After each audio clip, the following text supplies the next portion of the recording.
You know the old line, cash runs the business, not profit. Even profitable businesses can be undone if they don't manage their cash effectively. Something that's especially challenging when the economy slows down. PNC Bank is out to educate small businesses on the 5 tenets of cash flow. Jim Balouris is here with a quick primer. He's Senior Vice President and Business Banking Territory Sales Manager with PNC Bank. And welcome. Good to see you. Thanks for having me, Bill. Yeah, these times are a great illustration of just how important it is to keep an eye on your cash flow. Absolutely. Businesses can get themselves very behind if they're not watching what they're doing. And most business owners aren't financiers. They have a passion or a skill. That's why they're usually in business. And what we find out is sometimes they're not paying attention as closely to some of the finer cash flow items that they could be looking at. Well, sounds like high finance, right? You got a bookkeeper, maybe if you're lucky you have an accountant, you just kind of manage it, but they're not paying attention. Something as fundamental as this just slips through the cracks? Well, you would think that would be obvious to a business owner, but you know, they're the salesperson, they're the janitor, they're the person opening the doors in the morning, and you know, if you have a larger company, you employ a person such as a CFO.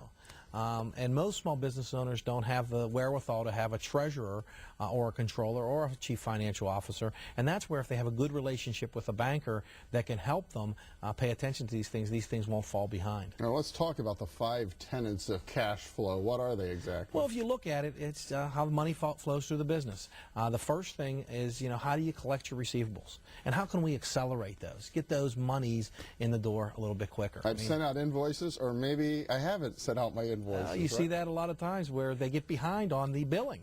So are they accepting credit cards? Are they getting cash? Or are they sending invoices out? The second thing is, you know, once you've gotten the collection in the door, how do you know what you have? So your information reporting. Are you waiting for the statement to come 8 days after the month? Or are you using an online banking product to check it daily? So what's your cash position on a daily basis?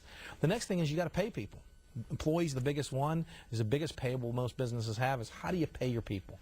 And are you doing it the best way possible? Are you offering direct deposit?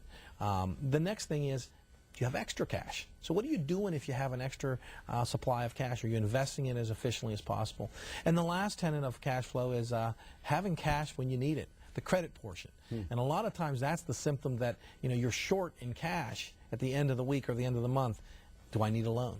But you know, we find that only 20% of business owners borrow at any given time, but to have that insurance policy in place is so important in these economic times, because if they don't, it's a little bit late to come looking for that extra cash if you don't have it in place. So lines of credit and loans. Well, do you find sometimes they'll come to you looking for a loan and actually they don't really need to borrow, they just are not managing their cash flow? And that's the beauty if you get a good banker that can sit down and analyze that for you. We start at the beginning, because our objective is not to push product. It's really to get to know your business, what ways you're doing it today, and what we can do to try to accelerate that and fix that. So a lot of times they may want a line of credit, and we find out your problems really is you're not collecting as fast and efficiently as you could.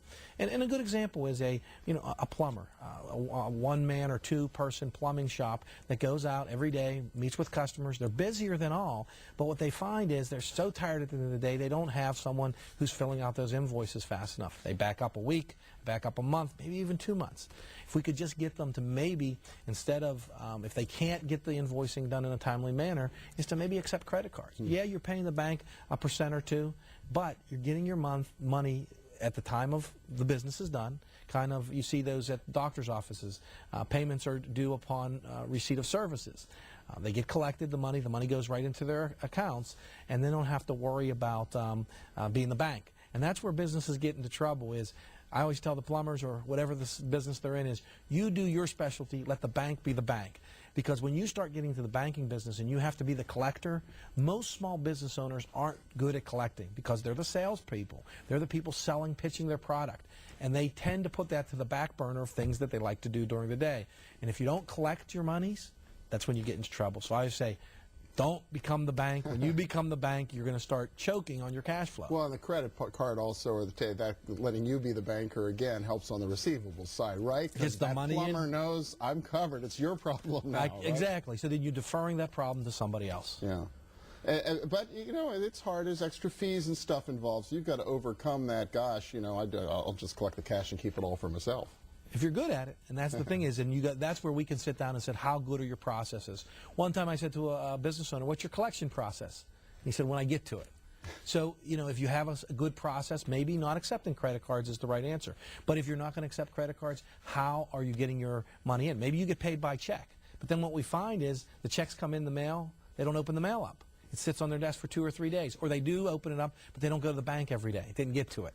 So how can we work on getting those checks, if that's the way you look at doing it? So we don't necessarily say credit card's the way to go. We give them options, and then we give them ideas, the solutions that can better their business. So even if we can improve those checks getting into the bank faster, there's a lot of different ways we can do that by helping them see the different ideas. And when you're not working in this field every day, you don't know. So just like the pizza owner knows how to make pizzas, bankers know how to move the money quickly through their account so that it's available for them to pay the bills. Well, fascinating stuff. Obviously, great need for so many small businesses. A new way to think about your banker as potentially your CFO. Jim Balouris from PNC, thank you so much. Thank you. Appreciate it. And we'll be back in a minute with a little more dollars and cents. Stay with us.